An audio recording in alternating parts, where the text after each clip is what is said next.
Pessoal, no último editorial eu informei para vocês que, devido ao fato do Gonçalves Dias não ter sido convocado para a CPMI dos atos do dia 8 de janeiro, assim como também o Flávio Dino não foi convocado, mesmo depois de se descobrir que o Gonçalves Dias pediu que a ABIN mudasse o relatório que foi enviado à Câmara dos Deputados, isso ficou muito feio. E os jornais soltaram notas dizendo que aquilo era uma confissão de culpa de que o governo tem algo a ver com tudo isso e que tentava esconder alguma coisa. O Arthur Maia, que é o presidente da comissão, ele fez um pronunciamento depois desse absurdo que foi não convocar o Gonçalves Dias, e essa matéria aqui é do Portal Minas e diz o seguinte: presidente da CPMI de 8 de janeiro diz: temos que convocar todos. O deputado Arthur Maia criticou a convocação de apenas aliados dos ex-integrantes do governo Bolsonaro. Para ele, ambos os lados precisam ser ouvidos. Pois é, pessoal. O Arthur Maia, que é o presidente da comissão, ele se sentiu muito incomodado com as atitudes que foram tomadas pela senadora Elisiane Gama, que não buscou uma imparcialidade na CPMI dos atos do dia 8 de janeiro. E isso aí deu muito o que falar. Por quê? Porque mostrou que ele não está tão forte dentro da comissão como ele deveria estar. E isso desagradou, inclusive, o próprio Arthur Lira, porque o Arthur Lira está num cabo de guerra com o Lula. E o Arthur Lira colocou o Arthur Maia dentro da CPMI justamente para que o Arthur Maia colocasse o Lula na berlinda, ou seja, colocasse o Lula no paredão. E não foi o que aconteceu na primeira situação. Ele está tentando reverter o caso.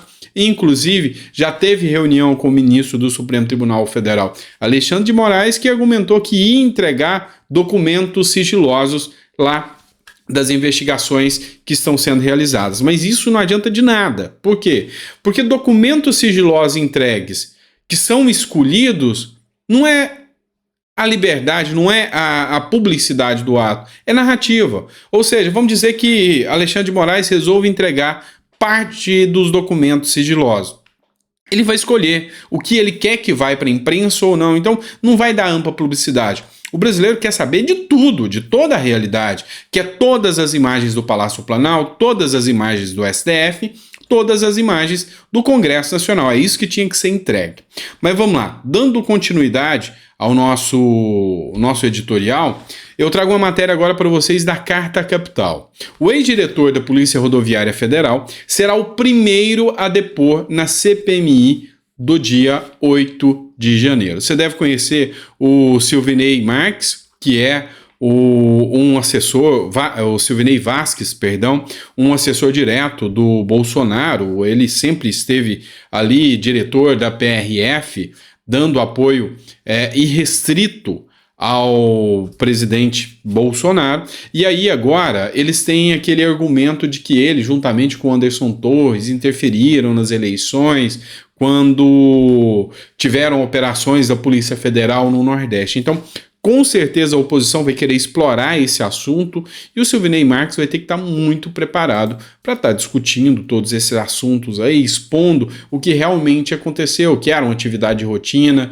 lá no Nordeste. Tudo isso ele vai ter que estar expondo aí para todos os parlamentares, que provavelmente ele vai ser o primeiro a ser enviado. E mostra mais uma vez que Arthur Maia deixou a desejar, deixando a força da Elisiane Gama maior, porque foi ela que escolheu quem seria o primeiro a ser ouvido, tá bom? Bora lá, mais matéria para vocês. Vamos falar agora do blog do Noblar, do jornal Metrópolis aqui, e a briga entre o Arthur Lira e o Lula continua. O PP, que é o partido do Arthur Lira, brigou e já definiu o nome para o Ministério da Saúde. O Arthur Lira disse que para poder dar apoio à base de Lula, ele exige o Ministério da Saúde. O Lira negou isso, mas os jornais continuam batendo em cima e, inclusive, já tem um nome para isso. Arthur Lira negocia por controle na pasta e Lula disse que não precisa do Lira, avisou que não vai fazer nenhuma mudança na pasta. Então, o Arthur Lira, assim, é até icônica essa imagem, fingindo que ele não ouviu. Será que eu ouvi direito o que o Lula falou? Ele escolheu o nome do Doutor Luizinho, do estado do Rio de Janeiro. Eu conheço pessoalmente o Doutor Luizinho, já inclusive trabalhamos juntos em alguns projetos que era relativo a pessoas com deficiência. Vocês sabem que eu tenho uma filha com autismo, então eu já apresentei alguns projetos no Congresso Nacional e ele sempre muito solícito e eu acho que é um nome acertado. Mas o que deixou os petistas pé da vida com essa escolha do Luizinho? Porque ele é aliado e alinhado com o governador do Rio de Janeiro, Cláudio Castro, que é mais voltado à ala da direita, mais voltado à ala do bolsonarismo. Isso aí deixou o Lula pé da vida, não deixou ele nem um pouquinho satisfeito. Vamos lá, tem mais editorial para vocês agora. Vamos falar de Tarcísio de Freitas, tá, pessoal? O Marcos Pereira, que é o líder do partido do Tarcísio, Republicanos, entrou numa rota de colisão aqui com o PL, porque o Marcos Pereira disse o seguinte: a chance do Tarcísio ir para o PL é zero, ou seja, nunca que o Republicanos, depois de ter um nome forte como o Tarcísio, vai liberar o Tarcísio assim de forma tão rápida. O PL quer o Tarcísio no partido porque eles já contam como certa a inelegibilidade de Bolsonaro. Esse editorial aqui é do antagonista. O presidente da República, o deputado Marcos Pereira, o presidente do Republicanos, o deputado Marcos Pereira, de São Paulo, descartou nessa quarta-feira a possibilidade do governador de São Paulo, Tarcísio de Freitas, trocar o partido pelo PL, com vistas a uma possível candidatura presidencial, em caso de inelegibilidade de Jair Bolsonaro. A grande questão aqui é que hoje a grande estrela para as eleições de 2026 é o Tarcísio de Freitas. E o grande medo de Lula é que tenha um apoio popular tão maciço, tão massivo, que não tenha como eles, vamos dizer assim, argumentar que Lula ganharia deles, se é que vocês me entendem.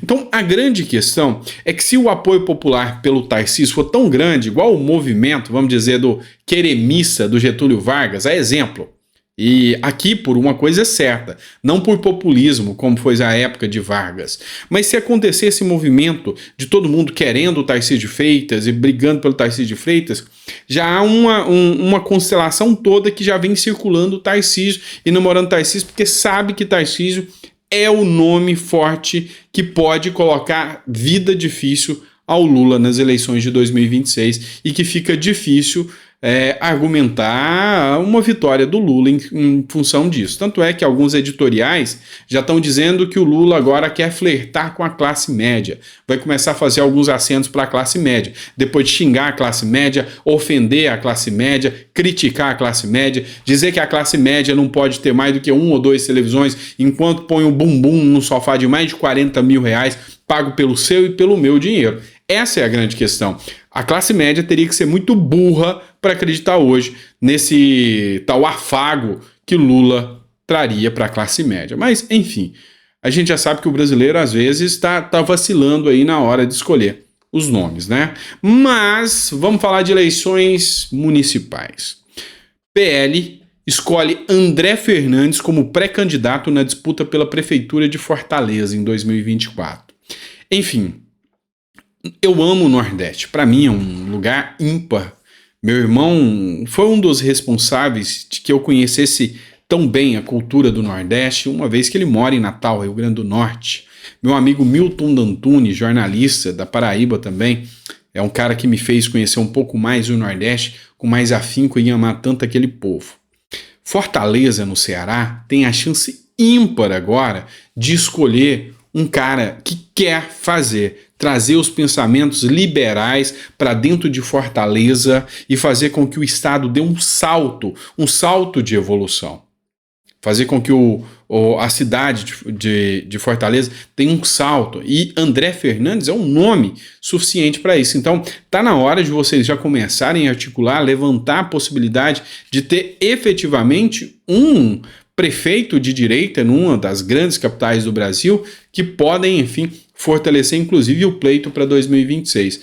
Eu dou todo o apoio para André Fernandes. Aí você vai falar, mas aí a gente vai ficar desfalcado na Câmara dos Deputados. Não, uma vez que ele seja eleito, a suplência vem do PL e deputados do PL têm voto suficiente para ainda manter a cadeira por mais 2 anos dentro do Congresso. Ou seja, se o André Fernandes sai, entra outro deputado do PL não vai ficar desfalcado, fiquem tranquilos, tá bom?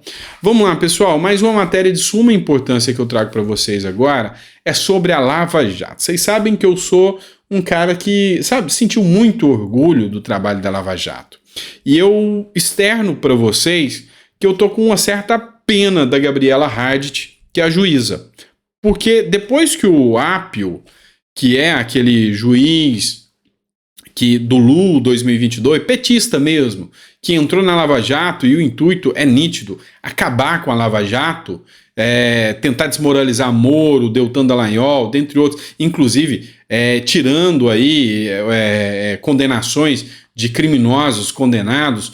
Depois que ele saiu, foi afastado por supostamente ter ameaçado um filho do desembargador. A Gabriela Hardit, que já fez uma condenação ao Lula, voltou para a Lava Jato.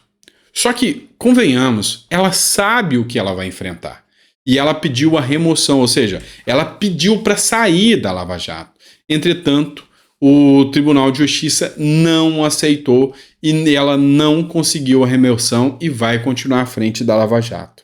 Eu digo para vocês hoje que estar à frente da Lava Jato, com tantos políticos corruptos querendo vingança, que ganharam poder novamente. Também com membros do judiciário declarando publicamente ódio e ojeriza a Lava Jato. E toda uma mídia circundando e atacando a Lava Jato, eu tenho pena do que a Gabriela Hardit pode enfrentar nos próximos dias. Então, a gente tem que estar muito atento com o que pode acontecer e não cair na mídia não, tá? Porque tenho pena porque ela vai sofrer muitos e muitos ataques. Não tenha dúvida disso, tá bom? Pessoal, espero que vocês tenham gostado do nosso editorial. É sempre um prazer estar aqui com você. É sempre uma honra saber que você me recebe na sua casa para a gente discutir um pouquinho mais de política e a gente poder trazer o nosso ponto de vista aqui sobre o que está acontecendo no Brasil, sobre o que pode mudar, as mudanças que podem ocorrer no nosso precioso Brasil, tá bom? E não desiste não, vamos para cima, tá bom? Grande abraço, fica com Deus e até o próximo editorial. Amanhã a gente está de volta com força total. Grande abraço.